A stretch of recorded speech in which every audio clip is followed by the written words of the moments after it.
Bible insight question answer സെഷന്റെ ഈ പുതിയ എപ്പിസോഡിലേക്ക് എല്ലാ മാന്യ പ്രേക്ഷകർക്കും സ്വാഗതം. തിരുവഴുത്തുകളെ സ്നേഹിക്കുന്ന ദൈവമക്കളുടെ മനസ്സിൽ സ്വാഭാവികമായും ഉണ്ടാകുന്ന സംശയങ്ങൾക്കും ചോദ്യങ്ങൾക്കും വേദപുസ്തകാടിസ്ഥാനത്തിൽ ഉത്തരം കണ്ടെത്തി പ്രേക്ഷകരിലേക്ക് എത്തിക്കുക എന്നുള്ളതാണ് ഈ സെഷനിൽ കൂടി ഞങ്ങൾ ഉദ്ദേശിക്കുന്നത്. കഴിഞ്ഞ 75-ൽ പരം എപ്പിസോഡുകളിൽ പ്രേക്ഷകരിൽ നിന്നുള്ള അനേകം ചോദ്യങ്ങൾക്ക് തൃപ്തികരമായ മറുപടി തരുവാൻ ഡോക്ടർ ബാബുജാൻ വേട്ടമല സാറിൽ കൂടി സഹായിച്ചതിൽ ഞങ്ങൾ വളരെ സന്തുഷ്ടരാണ്. ഇന്നും നിങ്ങളുടെ സംശയങ്ങൾക്ക് മറുപടി പറയുവാനായി ബാബു സാർ നമ്മോടൊപ്പമുണ്ട്. Welcome to this session sir. Thank you sir, ഈ സെഷനിലെ ആദ്യത്തെ ചോദ്യം, what is the meaning of Isaiah chapter 8 verse 16 which says bind up your testimony? യെശയ്യാപ്രവചനം 8-ാം അധ്യായം 16-ാം വാക്യത്തിൽ സാക്ഷ്യം പൊതിഞ്ഞുകെട്ടുക എന്ന വാക്യത്തിന്റെ അർത്ഥം എന്താണ്? യെസ്, സാക്ഷ്യം പൊതിഞ്ഞു കിട്ടുക എന്നുള്ളത് നമ്മൾ പുതിയ വിശ്വാസികളെ നമ്മളത് വായിക്കുമ്പോൾ നമുക്ക് മനസ്സിലാകുന്ന അർത്ഥമല്ല അതിൻ്റെത്. അപ്പം നമുക്ക് മനസ്സിലാകുന്ന അർത്ഥം എന്ന് പറയുമ്പം എനിക്കൊരു സാക്ഷി പറയാനുണ്ടെന്ന്. ഫോർ എക്സാമ്പിൾ, കഴിഞ്ഞ ആഴ്ച ദൈവം എനിക്കൊരു വിടുതൽ തന്നു, ഒരു അത്ഭുതം ചെയ്തു, ദൈവത്തിൻ്റെ ഒരു അനുഗ്രഹം എനിക്ക് ലഭിച്ചു. ഈ ആഴ്ച സഭയിലൊന്നും സാക്ഷി പറയേണ്ടതാണ്. പക്ഷെ ഞാൻ പറഞ്ഞില്ല, മിണ്ടിയില്ല. സാക്ഷ്യം പൊതിഞ്ഞു കെട്ടരുത്, സാക്ഷ്യം പൊതിഞ്ഞു കെട്ടരുത് വാക്യമായി. നമുക്കിപ്പോൾ എന്ന് പറഞ്ഞാൽ എപ്പോഴും ആളുകളെ ഒന്ന് വിരട്ടണം. ഇച്ചിരി വിരട്ടൊക്കെ നാട്ടിൽ നമ്മുടെ ഈ ചർച്ച എന്ന് പറഞ്ഞ കട നമുക്ക് ലാഭകരമായിട്ട് മുന്നോട്ട് കൊണ്ട് നോക്കത്തുള്ളൂ. ഒത്തിരി അടുത്തൊരു കടയാണല്ലോ. ഈ കടയിൽ കച്ചവടം ഭംഗിയായിട്ട് നടക്കണമെന്നുണ്ടെങ്കിൽ, ലാഭകരമായിട്ട് പോകണമെന്നുണ്ടെങ്കിൽ കടക്കാരൻ ഇച്ചിരി വിരട്ടൊക്കെ വിരട്ടണം. ആയിക്കോട്ടെ. പക്ഷെ ഇവിടെ അതൊന്നുമല്ല. ഇവിടെ ഒരു സോഷ്യൽ ബാക്ക്ഗ്രൗണ്ട്, നമ്മൾ ആ 8-ാം അധ്യായം മുഴുവൻ വായിക്കുമ്പോൾ മനസ്സിലാവുന്ന ഒരു സോഷ്യൽ ബാക്ക്ഗ്രൗണ്ട് ഉണ്ട്. 8-ാം അധ്യായത്തിൽ ആ സോഷ്യൽ ബാക്ക്ഗ്രൗണ്ട് എന്ന് പറഞ്ഞാൽ ദൈവത്തിൽ നിന്ന് വഴുതി മാറിയ ഒരു ജനം,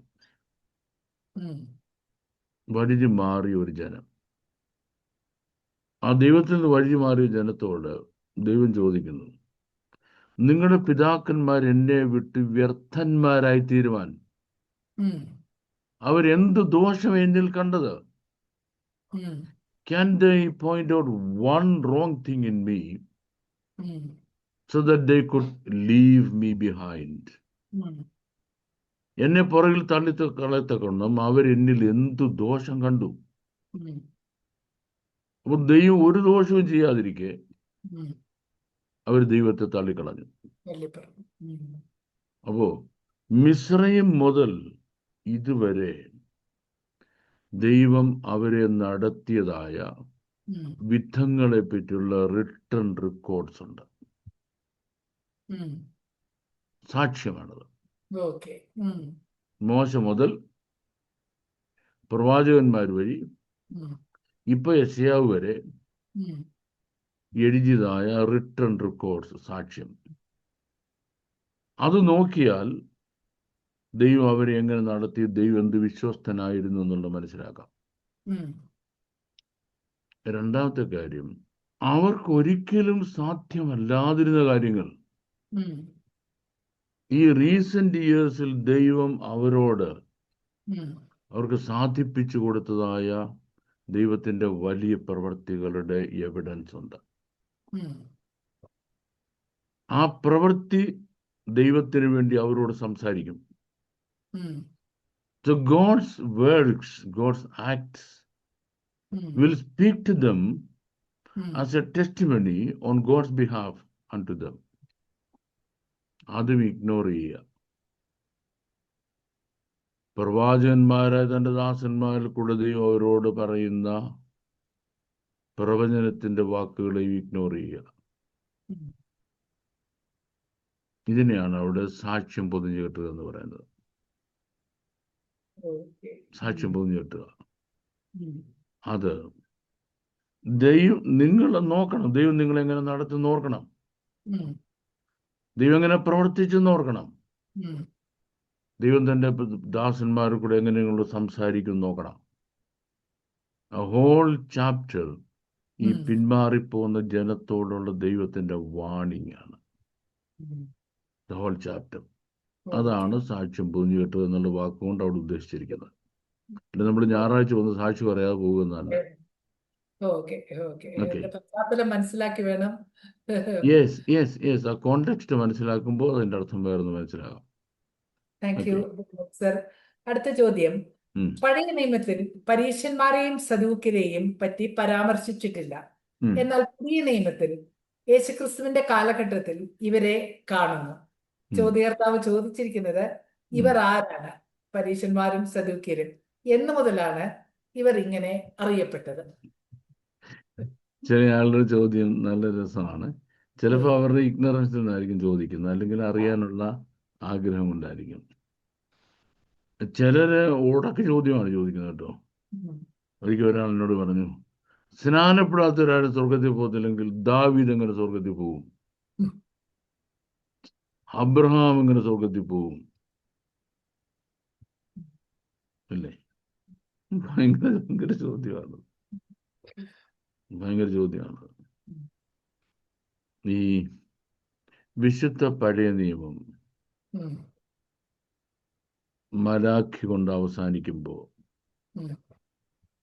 നമ്മൾ അടുത്ത ചാപ്റ്റർ മത്തായിയുടെ സുവിശേഷം വായിക്കുന്നു. ഇൻ ബിറ്റ്വീൻ 400 years 395 years ഉണ്ട്. ഈ 395 yearsൽ വന്ന മാറ്റങ്ങൾ അതിന് ഇന്റർ ടെസ്റ്റ്മെന്റൽ പീരിയഡ് എന്ന് പറയും. രണ്ട് ടെസ്റ്റ്മെന്റിന് ഇടയ്ക്കുള്ള പീരിയഡ്. ഈ പീരിയഡിലെ മാറ്റങ്ങളെ പറ്റി നമ്മൾ പഠിക്കണം. പഠിച്ചിട്ടാണ് നമ്മൾ ഈ ന്യൂ ടെസ്റ്റ്മെന്റിലേക്ക് വരേണ്ടത്. നമ്മൾ പലപ്പോഴും വേദപുസ്തകം പഠിച്ചിട്ടല്ലല്ലോ വേദപുസ്തകത്തിലേക്ക് വരുന്നത്. ഇപ്പം ഒരു പാസ്റ്റർ ഒരു ദൈവദാസൻ ഒരു വാക്യം എടുത്തിട്ട് ആ വാക്യത്തെപ്പറ്റി പ്രശസ്തരായ വേദശാസ്ത്രജ്ഞന്മാർ എന്തൊക്കെയാ പറഞ്ഞിട്ടുള്ളത്? മാർട്ടിൻ ലൂഥർ അതിനെപ്പറ്റി എന്താണ് പറഞ്ഞത്? കാൽവിൻ അതിനെപ്പറ്റി എന്താ പറഞ്ഞിരിക്കുന്നത്? അതുപോലെ ആൽബർട്ട് ഷോയ്സർ അതിനെ എങ്ങനെയാണ് ഡിഫൈൻ ചെയ്തത്? വലിയ വലിയ ആളുകൾ ആ വാക്യത്തെ പറ്റി പറഞ്ഞ കാര്യമൊക്കെ പറഞ്ഞ് അതിൽ ഉൾക്കൊണ്ടിരിക്കുന്ന ആശയങ്ങൾ എന്തൊക്കെയാണ്, അതിനോട് ചേർന്ന് ഞാനും ഒരു 2 ചിന്തകൾ നിങ്ങളുമായിട്ട് പങ്കുവെക്കാം. ഇങ്ങനെ ചിന്തകളെല്ലാം പങ്കുവെച്ച് പ്രസംഗം തീർന്നു. പക്ഷെ എന്തോ പറഞ്ഞില്ല, ഈ തിരുവഴുത്തിനെ പറ്റി ഒന്നും പറഞ്ഞില്ല. ഒന്നും പഠിക്കാൻ കഴിഞ്ഞില്ല. ഒന്നും പഠിക്കാൻ കഴിയാഞ്ഞത് കൊണ്ടുള്ള കുഴപ്പം എന്താ? നിങ്ങൾ തിരുവഴുത്തുകളും ദൈവശക്തിയും അറിയാത്തത് കൊണ്ട് തെറ്റിപ്പോകുന്നു. അപ്പം വിശുദ്ധ പുതിയ നിയമം പഠിപ്പിച്ചിട്ടല്ല നമ്മൾ അവരോട് പ്രസംഗിക്കുന്നത്. പഠിപ്പിക്കാതെ പ്രസംഗിക്കുക. നമ്മളൊന്ന് ആലോചിച്ചേക്കേ. നമ്മൾ കോളേജിൽ പഠിപ്പിക്കുമ്പോഴാണ് ഞാനൊരു കാര്യം പഠിപ്പിച്ചിട്ടേ ഇല്ല. ഇപ്പം എനിക്ക് പോസ്റ്റ് ഗ്രാജുവേറ്റ് ക്ലാസ്സിൽ ഒരു ഓഥറെ പറ്റി പഠിപ്പിക്കണം, ഒരു ടെസ്റ്റ് പഠിപ്പിക്കണം. ഞാനത് ഒന്നും പഠിപ്പിച്ചിട്ടില്ല, പക്ഷെ ഞാൻ അതിനെപ്പറ്റി അങ്ങ് പ്രസംഗിക്കുക. ഈ പിള്ളേർക്ക് വല്ലതും മനസ്സിലാകും? നമ്മുടെ ഞായറാഴ്ച കുഞ്ഞുങ്ങൾക്ക് പറ്റുന്ന കുഴപ്പം, ഇവരെ ഈ വേദപുസ്തകം ആരും പഠിപ്പിച്ചിട്ടില്ല, ഇവർ പഠിച്ചിട്ടില്ല. ഇവർ പഠിച്ചിട്ടില്ലാത്ത ഒരു സാധനത്തെ പറ്റിയാണ് ഇവരോട് പ്രസംഗിക്കുന്നത്. യേശു പരീശനായ ശിമോന്റെ വീട്ടിൽ ഭക്ഷണത്തിനിരുന്നു. പരീശനോ? അതെന്തോ ഈശന? അത് വേറൊരു ഈശനായിരിക്കും, വേറൊരു ഒരു ഈശാന മൂലനുണ്ട്, ചിലപ്പോൾ അങ്ങനെ ഒരു മൂലനായിരിക്കും. ഇങ്ങനെയൊക്കെ നമ്മൾ ചിന്തിച്ച് ഭാവിക്കും. പിന്നെ എന്തിനാ ഇതിൻ്റെയൊക്കെ പുറകെ പോകുന്നത്? ഇതുകൊണ്ടല്ല നമ്മൾ ജീവിക്കുന്നത്. ഏതായാലും നമ്മൾ ജീവിക്കുന്നത് മറ്റു കാര്യങ്ങൾ കൊണ്ടല്ല ജീവിക്കുന്നത്. ഇതവിടെ കളഞ്ഞേക്കാം, പിന്നെ ഇതിൻ്റെ പുറകോട്ട് പോകത്തുമില്ല. അങ്ങനെ ദീർഘവർഷങ്ങളായി വിശുദ്ധ തിരുവഴുത്തുകളെ ഇഗ്നോർ ചെയ്യുക, അതിൻ്റെ അന്തസ്സത്ത മനസ്സിലാക്കാൻ ശ്രമിക്കുന്നതിൽ നിന്നും വഴിമാറി അതിനെ ഇഗ്നോർ ചെയ്യുക എന്നുള്ളത് ഒരു വേദപുസ്തകത്തോടുള്ള സമീപന രീതിയായി മാറി. ഉം. അപ്പൊ ഈ 400 വർഷം എന്ത് സംഭവിച്ചു എന്ന് പറയാതെ, പഠിപ്പിക്കാതെ ഒരിക്കലും വിശുദ്ധ പുതിയ നിയമം പഠിപ്പിക്കാൻ പാടില്ല. ഉം. അത് പറയണം. ഉം. അപ്പോ ഇവരൊരുപാട് കഷ്ടപ്പെട്ട് ആണ് ബാബേൽ പ്രവാസത്തിൽ നിന്ന് തിരികെ വരുന്നത്. ഉം. ബാബേൽ പ്രവാസത്തിലേക്ക് പോകുമ്പം ഇവർക്ക് 2-3 സോക്കേട് ഉണ്ടായിരുന്നു. ഉം. ഈ സോക്കേട് ദൈവം അവിടെ കൊണ്ട് ചികിത്സിച്ചങ്ങ് മാറ്റി. ഉം. അവരുടെ ഒന്നാമത്തെ സോക്കേട് എന്ന് പറഞ്ഞാൽ, ദൈവം ഇവരെ ഈ കനാൻ ദേശത്ത് കൊണ്ടുവന്ന് ധനികരായി കഴിഞ്ഞപ്പം ഉം. ഇവർക്ക് ഏതെങ്കിലും ഒരു കല്ലിനെയോ കുറ്റിയോ ആരെങ്കിലും അതിൻ്റെ ഇച്ചിരി കണ്ണും മൂക്കും കൂടെ അവിടെ വരച്ചു വെച്ചാൽ ഭഗവാനേ എന്ന് പറഞ്ഞ് എൻ്റെ മുന്നിൽ അങ്ങ് വീഴും. വിഗ്രഹാരാധന. ഉം. വിഗ്രഹാരാധന എന്ന് ഇവർക്ക് ഇതില്ല, ജീവിക്കാൻ ഒക്കത്തില്ല. എന്തെല്ലാം നന്മകളും അനുഗ്രഹങ്ങളും ദൈവം കൊടുത്താലും വിഗ്രഹാരാധന അവൻ്റെ അസ്ഥിയെ പിടിച്ച് സോക്കേട്, അത് മാറുകയില്ല. ഉം. രണ്ടാമത്തെ സോക്കേട്, ദൈവവചനം ഉം. അവന് തോന്നുന്ന രീതിയിലേ അനുസരിക്കത്തുള്ളൂ. വചനത്തിൽ ദൈവം എന്ത് ഉദ്ദേശിച്ചെന്നുള്ളതല്ല, അവർക്ക് എന്ത് മനസ്സിലായി എന്നുള്ളതാണ്. നമ്മളിപ്പോൾ വന്നിട്ടിരിക്കുന്ന അപകടകരമായ ഒരു സാഹചര്യമാണ്. അതായത് തിയോളജി കൊണ്ടിരുന്നത്.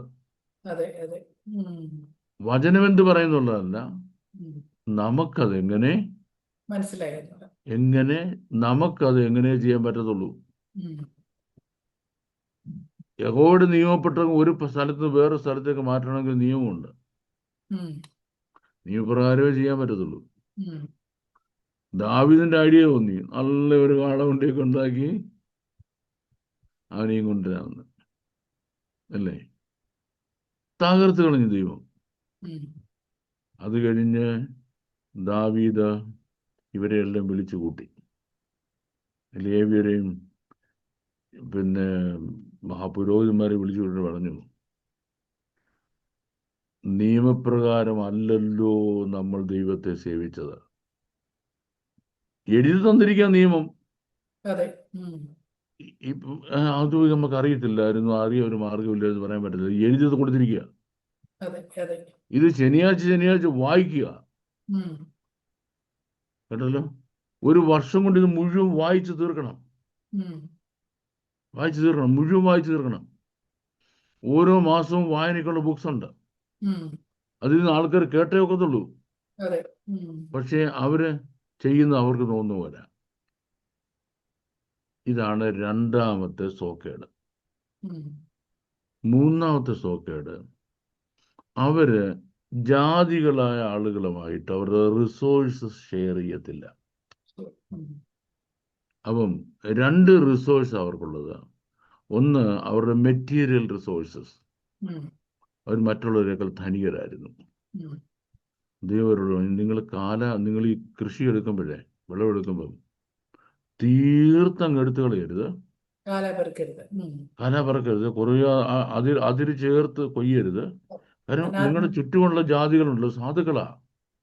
അനാഥർക്കും വിധവമാർക്കും വേണ്ടി ചുറ്റുമുള്ള ജാതികൾ സാധുക്കളാ. നിങ്ങൾ കൊയ്തുകൊണ്ട് പോയി കഴിയുമ്പോൾ അവർക്കൂടെ അതിനകത്ത് എന്തെങ്കിലും വെച്ചിരിക്കണം എന്ന് പറഞ്ഞാൽ നിങ്ങൾ ഈ ഒരുമാതിരി പിശുക്കന്മാരാകരുതെന്ന്. അപ്പോൾ അവരുടെ മെറ്റീരിയൽ റിസോഴ്സ് ഷെയർ ചെയ്യണം. അവരുടെ സ്പിരിച്വൽ റിസോഴ്സസ്, അതായത് യെരുശലേം ദേവാലയത്തിൽ വരാനും പ്രാകാരത്തിൽ നിൽക്കാനും ആരാധന കാണാനും തിരുവെഴുത്ത് വായിക്കുന്ന കേൾക്കാനും അങ്ങനെ ഏകസത്യ ദൈവത്തെ അറിയാനും നിങ്ങൾ മറ്റുള്ളവരെ അനുവദിക്കണം. കാര്യം നിങ്ങളിൽ കൂടെ സകല ലോകം അനുഗ്രഹിക്കപ്പെടണമെന്ന, അല്ല നിങ്ങൾ മാത്രം അനുഗ്രഹിക്കപ്പെടാനല്ല, നിങ്ങൾ കൂടെ സകല ജാതികളും അനുഗ്രഹിക്കപ്പെടണം. ഈ 3 കാര്യത്തിൽ അവർ തെറ്റുവരുത്തി. കണ്ടല്ലോ? 1, വിഗ്രഹാരാധന. 2, അവർക്ക് മുമ്പിൽ ചെയ്യത്തുള്ളൂ. 3, ജാതികളുമായിട്ട് യാതൊരു ഷെയറിങ്ങും ഇല്ല. ഈ ദൈവം ഇവരെ അടിമകളായി ബാബിലോൺ അയച്ചു. നല്ല ചുട്ടടിയ കിട്ടി. അടിയെന്ന് പറഞ്ഞാൽ എൻ്റെ ദൈവം എന്തോ അടിയാ. ആ അടിയിൽ നിന്ന് അവര് ജീവിതത്തിൽ പാഠം പഠിച്ചു. ഉം, ഇനി ചത്താൽ ചാകുക, ചത്തോട്ടെ, പക്ഷെ ഒരു വിഗ്രഹത്തിന് മുമ്പിൽ വീഴത്തില്ല. ഉം, ചത്തോട്ടെ, അതിന് സോ വാട്ട്, ഉം. ഒരു വിഗ്രഹത്തിന്റെ കീഴിൽ വീഴത്തില്ല. നമസ്കാരം. ഉം, ബാബേൽ പ്രവാസത്തിൽ നിന്ന് തിരിച്ചു വന്ന ശേഷം ഇന്ന് വരെ 2400 ഇയേഴ്സ്, ഉം, ഇന്ന് വരെ ഒരു യഹൂദൻ ഒരു ഉം. വിഗ്രഹത്തിന് മുമ്പിൽ വീഴത്തില്ല. ഓക്കെ. കൊന്നു, ദാറ്റ്സ് ഫൈൻ. ഉം, നോ. ഇനി രണ്ടാമത്തെ കാര്യം, തിരുവെഴുത്തെന്ത് പറയുന്നു അതനുസരിച്ച് ഏത് കാര്യം ചെയ്യാവൂ. yeah. ഉം, ഒരിഞ്ച് അങ്ങോട്ടും ഇങ്ങോട്ടും മാറ്റാൻ പറ്റത്തില്ല. കാരണം അങ്ങനെ മാറ്റിക്കൊണ്ടാണ് നമുക്ക് ഈ മുമ്പ് ദുരന്തം ഉണ്ടായത്. ഉം, അങ്ങനെയുള്ള ദുരന്തം ഇനിയും ഉണ്ടാതിരിക്കണമെങ്കിൽ ഇനിയെങ്കിലും നമ്മൾ തിരുവെഴുത്ത് കംപ്ലീറ്റ് ഇംപ്ലിമെന്റ് ചെയ്യണം. ഉം, ഇംപ്ലിമെന്റ് ചെയ്യണമെന്നുണ്ടെങ്കിൽ ഇപ്പം മുമ്പ് ഒരു എൻ്റെ കൂടെ പഠിപ്പിച്ച ഒരു സാറ് പറഞ്ഞ കാര്യമാണ്. ഉം, മന്നത്ത് പത്മനാഭന്റെ കാലത്താണ് NSS കോളേജുകളൊക്കെ നിലവിലുള്ളത്. ഉം. NSS കോളേജിലെ കേരളത്തിലുണ്ടായി. ഉം, ഒരുപാട് MA സാറുമാരെ നിശ്ചയിച്ചു. സാറുമാരെല്ലാം വന്നു. അപ്പോൾ ഹിസ്റ്ററി ഡിപ്പാർട്ട്മെന്റ് എല്ലായിടത്തും പറഞ്ഞു നമുക്ക് ലൈബ്രറി വേണം, റെഫറൻസ് വേണമെന്ന് പറഞ്ഞു. ഉം, മന്ദം പറഞ്ഞു അതെന്തോ ഇതിന് ഒരു ലൈബ്രറി പുസ്തകത്തിന്റെ ആവശ്യം എന്താ? ഉം, എടാ, ഈ പഠിത്തമുള്ള നിങ്ങളെ എന്തിനാ പിന്നെ ഞങ്ങൾ വെച്ചിരിക്കുന്നത്? ഉം, നിങ്ങൾ ഇതെല്ലാം പഠിച്ച് പാസ്സായി വന്നവരില്ലേ, നിങ്ങൾ പഠിപ്പിക്കല് ഉം, മനുഷ്യനായിട്ട് നീ ലൈബ്രറി പോയി പഠിക്കേണ്ട ആവശ്യം എന്തെന്ന് പറഞ്ഞു. ഉം, മന്ദത്തിന് വിദ്യാഭ്യാസം ഇല്ലായിരുന്നു, നല്ല ഉം, മനുഷ്യൻ വിവരമുള്ളതായിരുന്നേ ഉള്ളൂ. അപ്പം ഈ വിദ്യാസമ്പന്നരായ ഒരു കൂട്ടം ആളുകൾ ഉണ്ടെങ്കിലേ ഉം. ഇംപ്ലിമെന്റ് ചെയ്യാൻ കഴിയത്തുള്ളൂ. അതെ. ഉം, ദൈവം തിരുവഴുത്തിൽ പറഞ്ഞിരിക്കുന്ന ഒരു കാര്യവും ഒരു ഇഞ്ച് തെറ്റിച്ചാൽ അവിടെ അടി നടത്തണം ഉം, എന്ന് പറഞ്ഞ് ഒരു സെൽഫ് ഡിക്ലെയർഡ് ഇന്റലക്ച്വൽ ഗ്രൂപ്പ്സ് നിലവിൽ വന്നു. ഉം. അവരെ പറ്റി തന്നെ വരുന്ന അവർ ഇന്റലക്ച്വൽ അപ്പർ ക്ലാസ് ആണ്, അപ്പർ ക്രീമാണെന്ന്.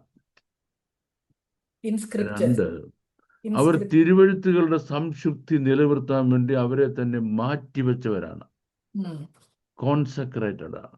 ഉം, ഒന്ന്, അവർ ഇന്റലക്ച്വൽ അപ്പർ ക്രീമാണ്. ഉം. രണ്ടവര് കോൺസെക്രേറ്റ് എന്തിനു വേണ്ടി? തിരുവഴുത്തുകൾ അതുപോലെ നിലനിർത്തുന്നതിന് വേണ്ടി.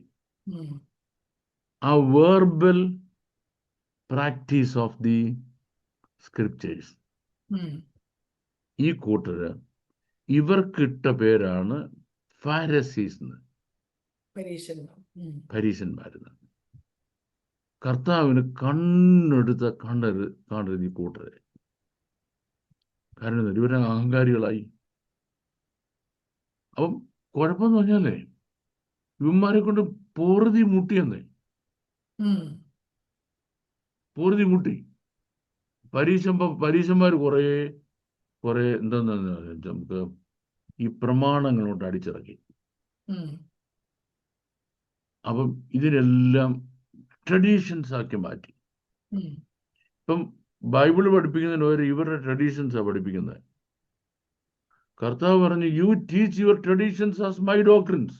ഉം, ഉം. നിങ്ങളുടെ പരീക്ഷൻ സഭ. ചന്തയിൽ പോവാ. ഉം, ചന്തയിൽ പോകുമ്പോൾ ഒരു ജെൻറ്റൈൽ അവനെ തൊടാൻ പാടില്ല. ഉം, തിരിച്ചു വരുന്നവരെ ഒരു ജെൻറ്റൈൽ അവനെ തൊട്ടാൽ അവൻ വീടിന്റെ പുറകിൽ കൂടെ വന്ന് ആ തുണി മുഴുവനോട് അഴിച്ചിട്ടിട്ട് കുളിച്ച് വേറെ തുണി ഉടുത്തോണ്ട് അകത്ത് കയറത്തുള്ളൂ. കാരണം അരിശുദ്ധനായിപ്പോയി.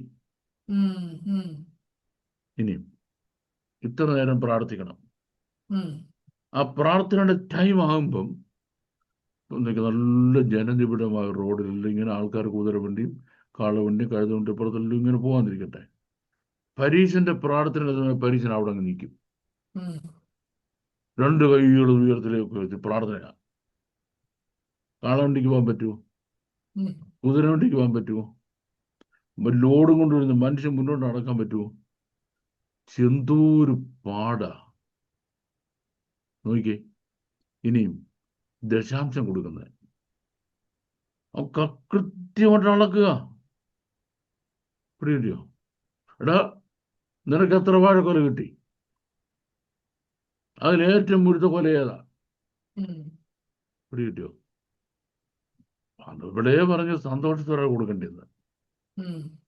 ഇങ്ങനെ മനുഷ്യൻ ഞെരുക്കിയിട്ട് ദൈവം മനുഷ്യന് എൻജോയ് ചെയ്യുന്നതിന് വേണ്ടി ലൈഫ് ഫ്രീ ആക്കുന്നതിന് വേണ്ടി കൊടുത്ത ന്യായപ്രമാണം അവര് ഒരു ശാപമാക്കി മാറ്റിക്കളഞ്ഞു മാര്. പിടിയോ? ഉം. ഇതാണ് ആര്? പരീശന്മാര്. ഉം. അവസാനം കർത്താവ് പറഞ്ഞു, അല്ലയോ പരീശന്മാര്, നിങ്ങൾക്ക് അയ്യോ കഷ്ടം. നിങ്ങള് വിധവമാരെ എടുക്കാൻ വയ്യാത്ത ചുമട് മനുഷ്യന്റെ മണ്ടയ്ക്ക് കെട്ടിവെക്കും. ഒരു വിരല് കൊണ്ട് പോലും നിങ്ങൾ അനക്കത്തില്ല. കേട്ടല്ലോ? ഇവര് ഉപായരൂപേണ ദീർഘമായി പ്രാർത്ഥിക്കുകയും വിധവമാരുടെ വീട് വിഴുങ്ങിക്കളയുകയും ചെയ്യും. ഉം. കപടഭക്തിക്കാരാ. ഒരു ഗ്യാങ്, വലിയൊരു ഗ്രൂപ്പ് ഈ ഇന്റർ ടെസ്റ്റ്മെന്റ് പീരീഡിൽ ഡെവലപ്പ് ചെയ്തു. ഡെവലപ്പ് ആയത്. എന്തിനു വേണ്ടി? ഇനി ആരും വചനം തെറ്റിക്കാതിരിക്കാൻ. ഉം. ഈ ഒരിക്കൽ ഒരു ഇംഗ്ലീഷ് ചർച്ചില് ഉം. അവരുടെ ബുള്ളറ്റിനകത്ത് ഒരു സെന്റൻസ് വന്നാണ്, ഉം. ഡോണ്ട് ലെറ്റ് വറി സ്കിൽ, ഉം. Let the church help. ഉം. ലെറ്റ് ദ ചർച്ച് ഹെൽപ്പ് എന്ന് പറഞ്ഞാൽ ഈ വറീസ് ഉണ്ടല്ലോ, ദുഃഖങ്ങൾ, മലയാളത്തിൽ നമുക്ക് എങ്ങനെ പറയാം, ആകുല ചിന്തകൾ. ഉം. ആകുല ചിന്ത. ആകുല ചിന്തകൾ നിങ്ങളെ കൊല്ലാൻ അനുവദിക്കരുത്, ഞങ്ങൾ ഇവിടെ ഉണ്ടല്ലോ എന്ന്. ഉം. ഞങ്ങൾ ഇവിടെ ഉണ്ടല്ലോ. ഉം. അല്ലേ? Let the church help. Yeah. നിന്നെ കൊല്ലാൻ ഞങ്ങൾ ഇവിടെ ഇരിക്കും, നീ എന്തിനാണ് പിന്നെ വറീസിന്റെ പറയാൻ പോകുന്നത് എന്ന് പറയാൻ പോലെ. ആരും വചനം തെറ്റിക്കരുത്, ഉം. കാരണം ഇവിടെ ഞങ്ങൾ ഉണ്ടല്ലോ. എന്തിന് തെറ്റിക്കാൻ. വചനം തെറ്റിക്കാൻ? ഇവരായിരുന്നു ഒരു കൂട്ടർ. ഉം. നമ്മുടെ വാഴ്ത്തപ്പെട്ട കർത്താവിന്റെ ക്രൂശീകരണത്തെ പിന്നിൽ പ്രവർത്തിച്ച ഉം. പ്രധാന ഫാക്ടർ ഇവരായിരുന്നു. ഇവർക്കായിരുന്നു വാശി ഉം. കർത്താവിനെ തീർത്തേ ഒക്കത്തുള്ളത്. ഉം. അതോടെ ആ വംശവും മുടിഞ്ഞുപോയി. ഓക്കെ. വംശമേ മുടിഞ്ഞുപോയി. അവരൊരു പ്രത്യേക ഗോത്രക്കാർ വല്ലതും ആണോ? എല്ലാ ഗോത്രത്തിലും ഉണ്ട്, എല്ലാ ഗോത്രത്തിലും ഉണ്ട്. ഓക്കെ. ഓക്കെ. അതാണ് പരീശര്. രണ്ടാമത്തെ സദൂക്യരാണ്, സാധുസീസ്. സാധുസീസ് എന്ന് പറഞ്ഞാല് അവരൊരു ഫൈനാൻഷ്യൽ അപ്പർ കാസ്റ്റാണ്, അപ്പർ ക്രീമാണ്. വലിയ ബിസിനസ് ഉള്ള ഫൈനാൻഷ്യൽ അപ്പർ ക്രീമാണ്. ഇവർക്കൊരു പ്രത്യേക വിശ്വാസ പ്രമാണമുണ്ട്. അവരുടെ പ്രത്യേക വിശ്വാസ പ്രമാണം എന്ന് പറഞ്ഞാൽ, ഒന്ന്, അവര് ദൈവം ഉണ്ടെന്ന് വിശ്വസിക്കുന്നില്ല, ദൂതനിൽ വിശ്വാസമില്ല, ലൈഫ് ആഫ്റ്റർ ഡെത്ത്, നിത്യജീവനിൽ വിശ്വാസമില്ല, പുനരുത്ഥാനം ഇല്ല, ദൂതന്മാരുമില്ല. അപ്പം ചത്തു കഴിഞ്ഞ് അങ്ങോട്ടാണ് പോകുന്നത്, ഫിനിഷ്, പിന്നൊന്നില്ല. ഇതാണ് സദൂക്യർ. പക്ഷെ അവരൊരു അപ്പർ ക്ലാസ് ആണ്. ഒരു നിരീശ്വരവാദികൾ എന്ന് പറയാം അല്ലേ? അല്ല, അവർ നിരീശ്വരവാദികളല്ല. അവർ ദൈവത്തിൽ ഇത് വാദിക്കുന്നില്ല. പക്ഷെ നമ്മൾ എന്തിനാ ഇതൊക്കെ പറയാൻ പോകുന്നത്? നമ്മൾ പൈസ ഉണ്ടാക്കുക, അടിച്ചു പൊളിച്ച് ജീവിക്കുക. ദൈവം കൊണ്ട് ഇല്ലെന്ന് അതൊക്കെ മറ്റാളുകൾ നോക്കിക്കോളും. അവർ ദൈവം ഇല്ലെന്ന് പഠിപ്പിക്കത്തില്ല. അവര് പള്ളിയിൽ മുഖ്യാസനമാണ്. കർത്താവിന്റെ കാലത്ത് പുരോഹിതന്മാർ ഇവരാ. രണ്ട് മഹാപുരോഹിതന്മാർ, രണ്ടും ഏതിൽപ്പെടുന്നവരാണ്? സാദുസീസാ. എന്തിൽ വിശ്വസിക്കുന്നില്ല? ദൈവം ഉണ്ടെന്നോ, പുനരുത്ഥാനമുണ്ടെന്നോ, നിത്യജീവനുണ്ടെന്നോ, ദൂതനുണ്ടെന്നോ, സ്വർഗമുണ്ടെന്നോ, നരകമുണ്ടെന്നോ വിശ്വസിക്കുന്നില്ല. പക്ഷെ അവർ അപ്പർ മണീഡ് പീപ്പിൾ ആയതുകൊണ്ട് പണം കൊടുത്ത് എന്തും മേടിക്കാൻ അവർ കഴിയും. ഒരു ഹ്യൂജ് എമൗണ്ട് റോമൻ ഗവൺമെന്റ് കൊടുത്തിട്ട് മഹാപുരോഹിതസ്ഥാനം വിലയ്ക്ക് മേടിച്ചു, അങ്ങോട്ടും ഇങ്ങോട്ടും കൊടുത്തിട്ട്. അതിനൊക്കെ വലിയൊരു സ്ഥാനം ഇസ്രായേലിൽ കിട്ടാനില്ല. ഇസ്രായേലിലെ ഹയസ്റ്റ് പൊസിഷനാണ് മഹാപുരോഹിതൻ. കാരണം രാജാവ് പോലും മഹാപുരോഹിതന് കീഴ്പ്പെട്ടിരിക്കണം. ആ സ്ഥാനം പൈസ കൊടുത്ത് മേടിക്കുന്നവരെന്ന് പറയുമ്പോൾ ആലോചിച്ച് നോക്കി. അതാണ് സദൂക്യർ. ഇവർ രണ്ടുപേരും ഡെവലപ്പ് ചെയ്യുന്നത് ഈ ടെസ്റ്റ്മെന്റ് പീരീഡിലാണ്. പഴയ നിയമത്തിൽ ഇവരില്ലായിരുന്നു. ഓക്കെ. ആ. പുതിയ നിയമമായപ്പോൾ നമുക്ക് ഇവരെ കാണാം. Okay. Yes, thank you. Okay sir, thank you very much. No problem ma'am. അടുത്ത ചോദ്യം, 1 ശമൂവേൽ 19-ാം അധ്യായം 20 തൊട്ട് 24 വരെയുള്ള വാക്യങ്ങളിൽ പറഞ്ഞിരിക്കുന്ന പ്രവചനം എപ്രകാരമുള്ള പ്രവചനമാണ്? ശൗൽ ദാവീദിനെ പിടിപ്പാൻ ദൂതന്മാരെ അയച്ചു. അവർ പ്രവാചക സംഘം പ്രവചിക്കുന്നതും ശമൂവേൽ അവരുടെ തലവനായിരിക്കുന്നതും കണ്ടപ്പോൾ ദൈവത്തിന്റെ ആത്മാവ് ശൗലിന്റെ ദൂതന്മാരുടെ മേലും വന്നു, അവരും പ്രവചിച്ചു. തുടർന്നു 24-ാം വാക്യത്തിൽ അവൻ, അതായത് ശൗല്, തന്റെ വസ്ത്രം ഉരിഞ്ഞു കളഞ്ഞ് അങ്ങനെ ശമൂവേലിന്റെ മുമ്പാകെ പ്രവചിച്ചുകൊണ്ട് അന്ന് രാപ്പകൽ മുഴുവൻ നഗ്നനായി കിടന്നു. ചോദ്യകർത്താവ് ചോദിച്ചിരിക്കുന്നത്, ദൈവാത്മാവ് ഒരു വ്യക്തിയുടെ മേൽ വരുമ്പോൾ ഇതുപോലെ ചെയ്യുവാൻ സാധിക്കുമോ? Is this how a person behaves when the Spirit of God comes? ഇവിടെ പ്രതിപാദ്യ വിഷയം പരിശുദ്ധാത്മാവാണ്. Yes. ഇവിടെ പ്രതിപാദ്യ വിഷയം പരിശുദ്ധാത്മാവാണ്. ഈ ആത്മാവിന്റെ പ്രവർത്തനം എന്ന് പറയുന്നത് ചിലർക്ക് വ്യക്തമായ ദുരാത്മാവിന്റെ അശുദ്ധാത്മാവിന്റെ മാനിഫെസ്റ്റേഷൻ നമുക്കറിയാം. ഉദാഹരണം, ഈ ശൗല് എന്ന് വെളിച്ചപ്പാടത്തിയോട് പറയുന്നു, എനിക്ക് ശമൂവേലിനെ വിളിക്കണമെന്ന്. ഒന്ന് കഥാപാത്രം ശൗല, രണ്ട് വെളിച്ചപ്പാടത്തിനടുത്ത് ചെല്ലുന്നത്. ഇത് രണ്ടും കൊണ്ട് നമുക്ക് മനസ്സിലാക്കാം ഈ വന്ന കഥാപാത്രം ശമൂവേലല്ല, ഒരു ദുരാത്മാവാണെന്ന്. ഇനി വേറൊരിടത്ത് ദൈവസന്നിധിയിൽ ഒരുപാട് ആത്മാക്കൾ ഇരിക്കുക, സ്പിരിറ്റ്സ് എന്ന് പറയാം. അപ്പം ഗിലെയാദിലെ രാമോത്തിൽ പോയി പട്ടുപോകുന്നതിന് ഇസ്രായേൽ രാജാവിനെ, ആഹാബിനെ ആര് വശീകരിക്കും എന്ന് ദൈവം ചോദിക്കുമ്പം ഒരാത്മാവ് പറയുന്നു, ഞാൻ ചെന്ന് അവന്റെ സകല പ്രവാചകന്മാരുടെ വായിൽ ഭോഷ്കിന്റെ ആത്മാവായിരിക്കാം. അപ്പൊ അവിടെ ദുരാത്മാവാണ് നമുക്കറിയാം, ദുരാത്മാവായിരുന്നു നമുക്കറിയാം. അപ്പൊ നമുക്ക് പറയാം അത് ശരിയാ, ദൈവത്തിന്റെ ആത്മാവല്ല, ദുരാത്മാവാണെന്ന്. ഇവിടെ പ്രതിപാദ്യ വിഷയം ആത്മാവ്, പരിശുദ്ധാത്മാവാണ്. പരിശുദ്ധാത്മാവ് പ്രതിപാദ്യ വിഷയമായി വരുന്ന സ്ഥലങ്ങളിൽ നമ്മൾ എപ്പോഴും നിശബ്ദത പാലിക്കണം. കാര്യം നമ്മുടെ ഡിസോൺമെന്റ് ചിലപ്പം തെറ്റിയാൽ പരിശുദ്ധാത്മാവിന് എതിരായി നമ്മൾ സംസാരിച്ചു പോയി. ദൈവം ക്ഷമിക്കാത്ത പാവങ്ങളുടെ ഒന്നാണ്. എന്തിനാ അതിനകത്ത് മറുപടി പറയാൻ പോയിട്ട് ദൈവ ക്രോധം ഞാൻ മേടിച്ചു കിട്ടുന്ന? എനിക്കറിയത്തില്ല. എനിക്കറിയത്തില്ല എന്നുള്ള മറുപടിയിൽ നിന്ന് കേൾക്കുന്ന ജനം മനസ്സിലാക്കേണ്ടത്, എല്ലായിടത്തും നിങ്ങൾ മറുപടി പറയാൻ പോകണ്ട. എനിക്കറിയത്തില്ല എന്ന് പറയുന്നത് ഒരു നല്ല മറുപടിയാണ്. ദൈവം എല്ലാത്തിനും മറുപടി, ദൈവം നിശബ്ദമാവില്ല പലപ്പോഴും. ദൈവത്തിന്റെ മൗനം ഒരു വലിയ മറുപടിയാ. God silence is an answer. ഇതിവിടെ മനസ്സിലാക്കേണ്ടത്, തൃത്വത്തിൽ 3-ാം സ്ഥാനമാണ് പരിശുദ്ധാത്മാവെന്ന് പറയുമ്പോഴും നമ്മൾ എഹെസ്കേൽ ആദ്യം വായിക്കുന്നുണ്ട്, ദൈവത്തിന്റെ രഥചക്രങ്ങളുണ്ട്, രഥത്തിന്റെ ചക്രങ്ങൾ ഓടിക്കുന്നത്. അത് എങ്ങോട്ട് പോകണം തീരുമാനിക്കുന്ന ആത്മാവാ. ആത്മാവ് നിയന്ത്രിക്കുന്നിടത്തേക്ക് അത് പോകുന്നത്. അപ്പൊ ഈ ആത്മാവ് എന്തു ചെയ്യുന്നു? ആത്മാവ് വരുമ്പോൾ ഒരാൾക്ക് എന്ത് സംഭവിക്കുന്നു? ഇങ്ങനെയുള്ള കാര്യങ്ങളെ പറ്റി വേദപുസ്തകത്തിൽ എഴുതിയിരിക്കുന്നു. അവിടെ അങ്ങനെ എഴുതിയിട്ടുണ്ട്. എനിക്കതെന്താന്ന് അറിയത്തില്ല. I don't know. ചില കാര്യങ്ങൾ റിവീൽ ചെയ്യാൻ ദൈവം ഉദ്ദേശിക്കുന്നില്ല, ഇഷ്ടപ്പെടുന്നില്ല. മൗനമായിട്ടിരിക്കുകയാണ് നല്ലത്. ചില കാര്യങ്ങൾ ദൈവം എന്തുകൊണ്ട് എന്ന് പറയുന്നില്ല. ഞാനല്ലാതെ അന്യദൈവം നിനക്കുണ്ടോ കരുതി, ബിക്കോസ് എന്ന് പറഞ്ഞോ? ഇല്ല, ഞാൻ ഉണ്ടാകരുത്. ഉണ്ടായുള്ള കുഴപ്പം എന്താ? പറയുന്നില്ല.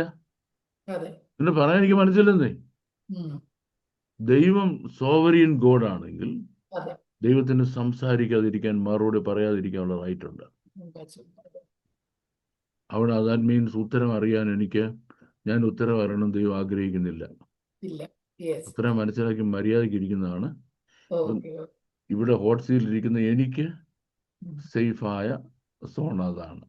ഓക്കെ. അതുകൊണ്ട് ദൈവങ്ങളോട് എനിക്ക് പറയാനുള്ള ഒരുപാട് കാര്യങ്ങൾ നമ്മളങ്ങ് ഒരുപാട് ചതിഞ്ഞ് പോകണ്ട. യെസ്. ദൈവത്തിന് അറിയാം അവിടെ അങ്ങനെ നിർത്തിയേക്കാൻ നല്ലത്. Okay sir, thank you okay, very much. Thank you. അടുത്ത ചോദ്യം.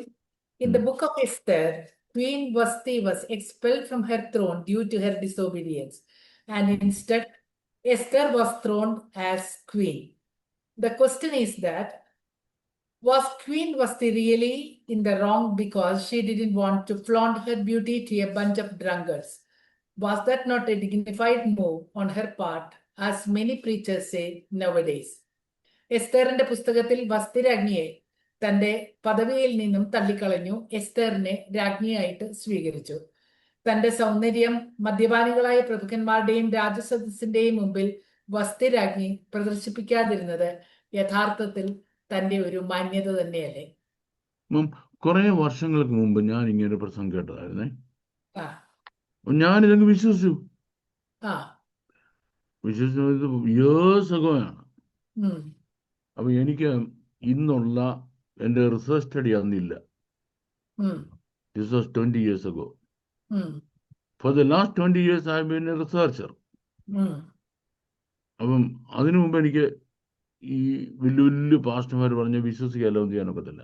ഉം, അപ്പൊ ഇവിടെ നമുക്ക് ഈ ഒന്നുകൊണ്ട് ഒന്നാം നമ്മളാക്കേണ്ടത് എന്തുകൊണ്ട് പാസ്റ്റർമാർ ഇങ്ങനെ പ്രസംഗിക്കുന്നു. ഉം, അത് തിയോളജിയുടെ ഡെവലപ്മെന്റാണ്. ഉം, വിമൻസ് തിയോളജി എന്നൊരു തിയോളജി ഉണ്ടായി.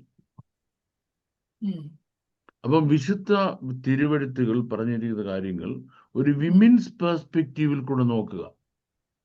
ഉം, ഒരു സ്ത്രീക്ക് അതെങ്ങനെ ബാധകമാകും നോക്കുക. ആ സ്ത്രീ ആര്? A western woman. ഉം, ഒരു പാശ്ചാത്യ സ്ത്രീയുടെ കണ്ണിൽ കൂടെ നോക്കുക. ഉം, ഇവിടെ തെറ്റ്. വേദപുസ്തകം എന്ന് പറയുന്നത് സ്ത്രീയുടെ കണ്ണോ പുരുഷന്റെ കണ്ണോ എന്നുള്ളതല്ല. ദൈവത്തിന്. ഒന്നാമത്തെ കാര്യം. രണ്ടാമത്തെ കാര്യം, വിശുദ്ധ വേദപുസ്തകത്തിന്റെ ബാക്ക്ഗ്രൗണ്ട് ഓറിയന്റൽ ബാക്ക്ഗ്രൗണ്ടാണ്. യെസ്. അപ്പോൾ പാശ്ചാത്യ സ്ത്രീക്ക് അങ്ങനെ തോന്നുന്നു എന്നുള്ളതിന്റെ അടിസ്ഥാനത്തിലല്ല വ്യാഖ്യാനിക്കേണ്ടത്, വിശദീകരിക്കേണ്ടത്. മറിച്ച് ഒരു ഓറിയന്റൽ വുമൺ അതെങ്ങനെ ഫീൽ ചെയ്യുന്നുള്ളതാണ്. പാശ്ചാത്യ രീതിയിലല്ല. ഇനിയും ഓറിയന്റൽ കൺട്രീസിൽ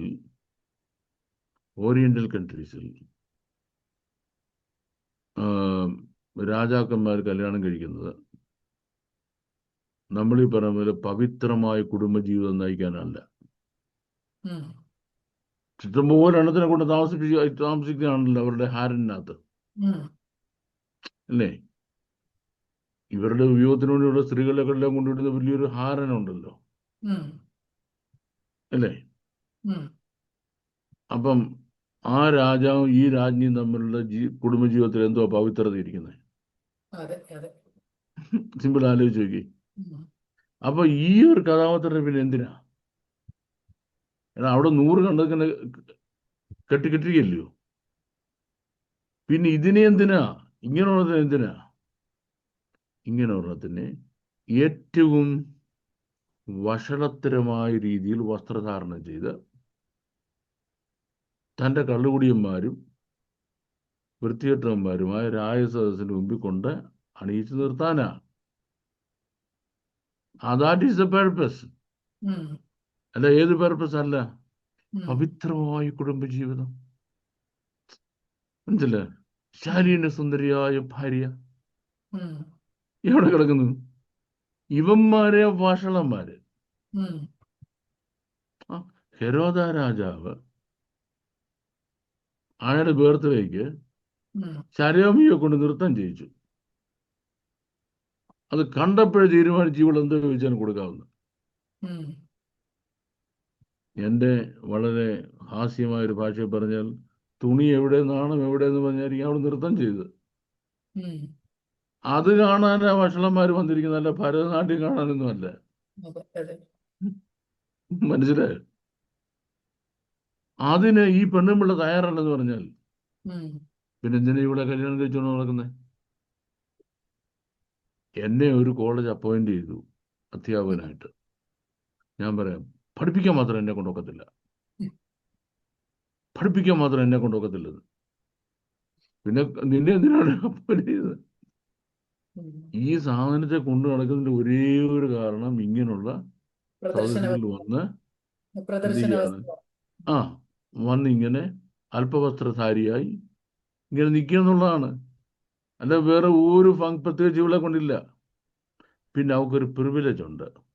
അവള് പ്രസവിക്കുന്ന മോന് അടുത്ത രാജാവാകാം. ഉം. അവളിൽ ഉണ്ടാകുന്ന കുഞ്ഞിന് രാജസ്ഥാനം രാജ- കിട്ടും. അത്രേ ഉള്ളൂ. ഉം. നമ്മളെ ഓറിയന്റൽ കൾച്ചറിൽ നിന്ന് അത് പഠിക്കേണ്ടത്. ഉം. അല്ലാതെ അമേരിക്കയിലെ ഇംഗ്ലണ്ടിലെ മദാമയ്ക്ക് അങ്ങനെ വിളിച്ച് അവർക്ക് എന്തോ തോന്നും ഉം. എന്നുള്ള അടിസ്ഥാനത്തിലല്ല ഈ ഭാഗം വ്യാഖ്യാനിക്കേണ്ടത്. ഇത് ഓക്കെ. ആണ് എന്ത് ഓറിയന്റൽ പെർസ്പെക്റ്റീവ്. വെസ്റ്റേൺ തിയോളജിക്കൽ പെർസ്പെക്റ്റീവ്സും വിമൻസ് ഓറിയന്റൽ. തിയോളജികൾ കയറി വന്നപ്പം ഇവിടെ സംഭവിച്ചതായ കുഴപ്പം. Okay. Okay. Okay. Okay, it's clear enough. Yes yes അങ്ങനെ യെസ്. പഠിച്ചേ പറ്റത്തുള്ളൂ. വേറെ ഒരു ആൻസർ അവിടെ ശരിയല്ല. വേറെ ആൻസർ ഇല്ല. അതെ ഓക്കെ, അതെ. നെക്സ്റ്റ് ക്വസ്റ്റ്യൻ ചോദിച്ചു. അടുത്ത ചോദ്യം അപ്പോസ്തല പ്രവൃത്തി 2-ാം അധ്യായം 34-35 വാക്യങ്ങളിൽ The Lord said to my Lord, sit at my right hand till I make your enemies your footstool. Is this for Christ, and which enemy? When will this happen? ഞാൻ നിന്റെ ശത്രുക്കളെ നിന്റെ പാദപീഠമാക്കുവോളം നീ എന്റെ വലത്ത് ഭാഗത്തിരിക്ക എന്ന് കർത്താവിനോടെന്ന് അപ്പോസ്തല പ്രവൃത്തി 2-ാം അധ്യായം 34-35 വാക്യങ്ങളിൽ പറഞ്ഞിരിക്കുന്നു. ചോദ്യകർത്താവ് ചോദിച്ചിരിക്കുന്നത് ഇത് കർത്താവിനെ കുറിച്ചാണോ? ആരാണ് ശത്രുക്കൾ? ഓക്കെ, നമ്മുടെ ഇത് വാഴ്ത്തപ്പെട്ട കർത്താവ് ജഡമെടുത്ത മനുഷ്യരൂപത്തിൽ ഈ ഭൂമിയിൽ വന്നപ്പോ തന്നെ ഏറ്റവും നീചമായ രീതിയിൽ തകർത്തു കളഞ്ഞു അന്ധകാര ശക്തികൾ. ചില മാനുഷിക ശക്തികളെ തനിക്കെതിരായി ഉപയോഗിച്ചുകൊണ്ട് അവർ ജയിച്ചെന്ന് അവർ വിചാരിച്ചു. മരണത്തെ ജയിച്ച് കർത്താവ് സ്വർഗത്തിൽ ചെന്നു. പിതാവ് തന്നെ വലതുഭാഗത്ത് പിടിച്ചിരുത്തിറിഞ്ഞു, മോനെ, നിന്നെ ഭൂമിയിൽ കുറിച്ചവരുണ്ടല്ലോ, നിന്നെ ഒടുക്കിക്കളഞ്ഞെന്ന് വിചാരിച്ചവരെ, അവരെ മുഴുവൻ ഞാൻ നിന്റെ കാൽ കീഴിൽ കൊണ്ടുവരും. അതുവരെ നീ ഇവിടെ ഇരുന്നോളാൻ പറഞ്ഞു. നീ അങ്ങോട്ടെങ്കിലും പോകണ്ട, നീ നിന്റെ മക്കളുടെ കാര്യം നോക്കിയാൽ മതി, ബാക്കി ഞാൻ നിന്റെ കുഞ്ഞുങ്ങളുടെ കാര്യം ഞാൻ നോക്കിക്കോളാം. അവനെ മുഴുവൻ തകർത്ത് അതാ മഹോദരകാലം സംഭവിക്കുന്നത്. 7 വർഷം മുഴുവൻ തകർത്ത് നിന്റെ കാൽ കീഴിൽ ഞാൻ കൊണ്ടുവരും. അതുവരെ നീ ധൈര്യമായിട്ടിരുന്നോളാൻ പറഞ്ഞു. Thank you very much for the clear answers. No problem. പ്രയോജനമായി എന്ന് ഞങ്ങൾ കരുതുന്നു. തുടർന്നും വേദപുസ്തക അടിസ്ഥാനത്തിലുള്ള നിങ്ങളുടെ സംശയങ്ങളും ചോദ്യങ്ങളും സ്ക്രീനിൽ കാണുന്ന നമ്പറിൽ നിങ്ങൾക്ക് അറിയിക്കാവുന്നതാണ്. അതിന്റെ തക്ക സമയത്ത് അതിനുള്ള ഉത്തരം ഡോക്ടർ ബാബു ജോൺ വേട്ടൂർ സർ നൽകുന്നതായിരിക്കും. May God bless you all and thank you once again. Thank you. God bless you too. Bye.